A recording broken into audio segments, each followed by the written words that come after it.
అందరికీ నమస్కారం. నీ సహజ స్థితిలో ఉండు భగవాన్ శ్రీ రమణ మహర్షి బోధనలు పుస్తక పఠనం 51వ రోజుకి స్వాగతం. పుస్తకంలోని అనుభూతి అనే 5వ భాగంలో 3వ అంశం సమస్యలు, అనుభూతులు. ఆధ్యాత్మిక అభ్యాసాలను చేసేవాళ్ళు రకరకాల అనుభూతులకు లోనవుతారు. భౌతికమైన బాధ, అస్వస్థత, మానసిక అరాచకం, ఉద్రేక తరంగాలు, అప్పుడప్పుడు కలిగే ఆనందమయ స్థితులు మొదలైనవి. గడిచిన 2 అధ్యాయాలలో వివరించిన అనుభూతులంత ప్రగాఢంగా ఇవి ఉండకపోయినా ఆ అనుభూతులకు లోనైన వారికి మాత్రం ఇవి ఆసక్తిదాయకాలే.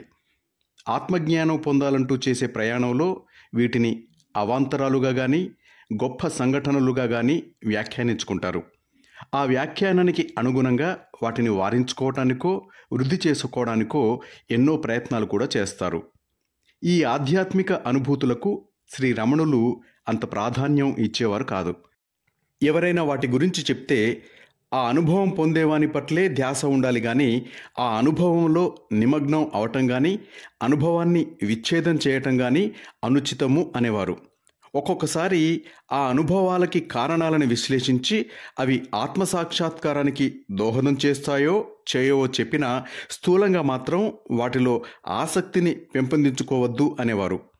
ధ్యానం చేసుకునేటప్పుడు ఎదురయ్యే సమస్యలను భక్తులు విన్నవించుకొని వారి సలహాలను కోరినప్పుడు మాత్రం ఇంకొంచెం ముందుకు వచ్చేవారు. వాళ్ళ సమస్యలను ఓర్పుతో వినేవారు. ఉచిత రీతిన సమాధానాలు ఇచ్చేవారు. ఒక్కొక్కసారి అవసరం అనిపిస్తే ఆత్మని దృష్టిలో పెట్టుకున్న వారికి అవి సమస్యలు కానే కావు అనేవారు. సమస్యలు, అనుభూతులు అనే ఈ అంశంపై భక్తులు అడిగిన ప్రశ్నలకు భగవాన్ చెప్పిన సమాధానాలు విందాం. భగవాన్, ఒక్కొక్కసారి చైతన్య జ్యోతులు వెలిగిపోతూ తెలుస్తాయి. ఇవి నాకు బయటనే కేంద్రీకృతమైనట్టు, సర్వవ్యాప్తమైనట్టు అనిపిస్తుంది. వాటికి సంబంధించిన తత్వాన్ని పక్కన పెట్టి ఆ కాంతులనే సంపాదించుకొని నిలుపుకొని పెంపొందించుకోవాలంటే నేనేం చేయాలో చెప్తారా స్వామి? దానికి సంబంధించిన అభ్యాసానికై నివృత్తి అవసరమా అండి? బయట అన్నావు, లోపల బయట ఎవరికున్నాయి? కర్త కర్మ ఉంటేనే కదా ఇవి సంభవం. ఈ రెండూ కూడా ఎవరికి? పరిశీలిస్తే ఉండేది కర్తేనని తేలుతుంది. ఈ కర్త ఎవరో గమనించు.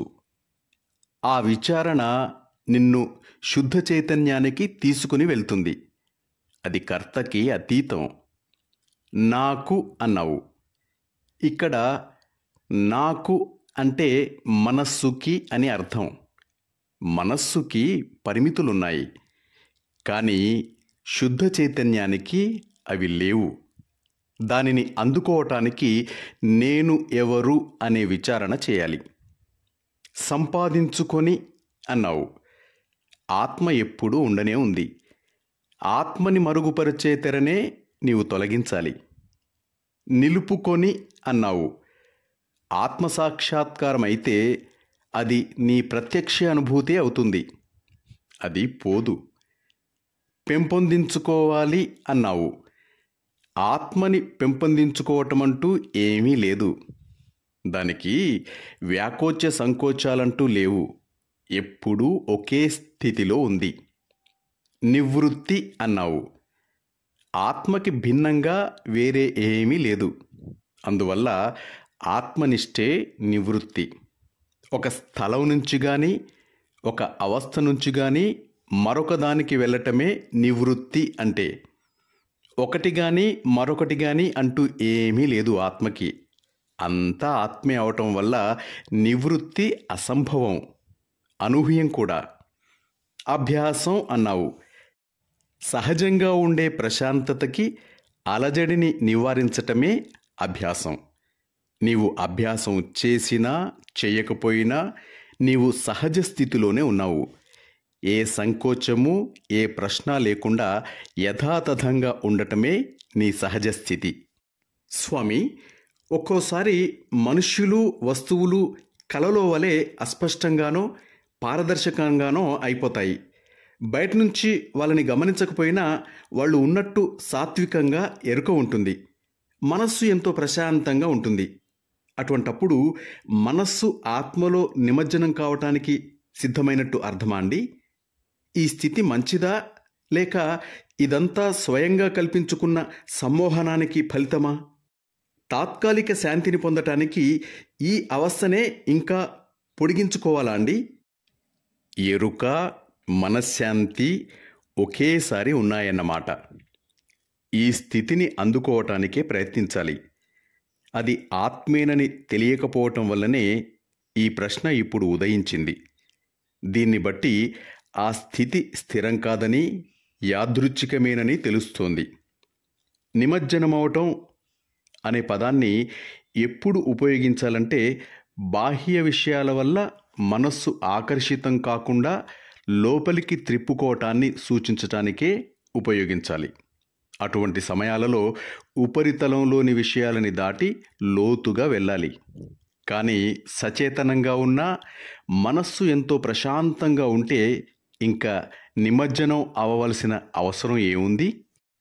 భగవాన్, ధ్యాన సమయాలలో ఒక్కోసారి ఆనందం కలుగుతుంది. అప్పుడు ఆనందం పొందేదెవరు అని నన్ను నేను ప్రశ్నించుకోవాలా?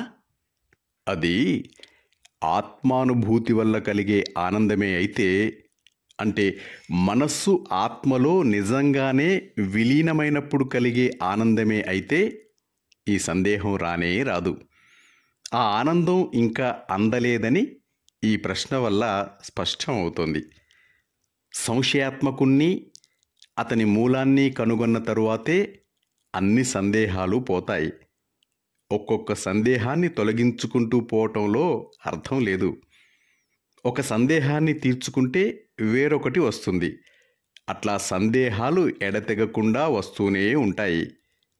సంశయాత్మకుని మూలం అన్వేషిస్తే అసలు అతను లేనే లేడని తేలుతుంది. అప్పుడు అన్ని సందేహాలు పోతాయి. స్వామి, ఒక్కొక్కసారి లోపల ఏవో ధ్వనులు వినబడుతాయి. అటువంటప్పుడు ఏం చేయాలండి? ఏం జరిగినా ఆత్మవిచారణ కొనసాగించు. ఈ ధ్వనులు ఎవరికి వినబడుతున్నాయి అని ప్రశ్నించుకుంటూ ఉండు, సత్యం తెలిసేదాకా. స్వామి, ఒక్కోసారి ధ్యానంలో ఆనంద బాష్పాలు రాలుతాయి. మరికొన్ని సమయాలలో అవి రావు. ఎందువల్ల? ఆనందం అనేది ఎప్పుడూ ఉంటూనే ఉంది. వస్తూ పోయేది కాదది.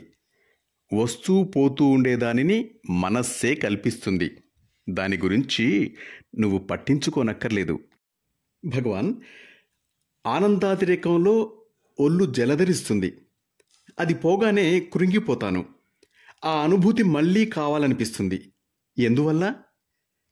ఆ ఆనందం కలిగినప్పుడు, అది పోయినప్పుడు కూడా నీవే ఉన్నావు కదా.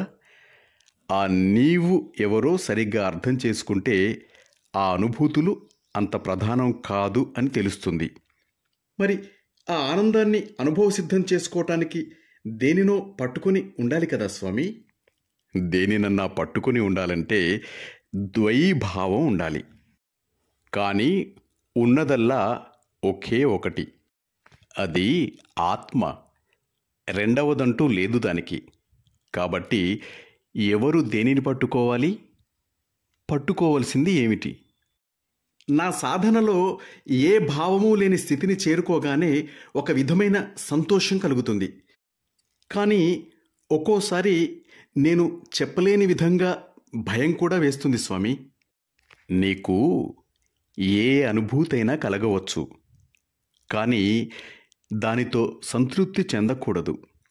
నీకు సంతోషం కలిగినా, భయం వేసినా, ఆ సంతోషం కానీ భయం కానీ ఎవరికి కలుగుతున్నాయో పరిశీలించుకో. ఏ సంతోషము, భయము, ఏ విధమైన ద్వైభావము లేకుండా ఒకే ఒక సత్యం నిలిచే స్థితిని చేరే వరకు నీ సాధనని కొనసాగించు. ఆ అనుభూతులు కలగటంలో ఏ దోషము లేదు, కానీ వాటితోనే ఆగిపోకూడదు. ఉదాహరణకి, భావాలన్నిటినీ అణిచివేసినప్పుడు మనోలయమై ఎంతో ఆనందం కలుగుతుంది. అంతటితో సంతృప్తి చెందక ద్వయీభావమే లేని స్థితిని చేరే వరకు సాధనని కొనసాగించు. మరి భయాన్ని వదిలించుకోవటం ఎట్లా స్వామి? భయమంటే ఏమిటి?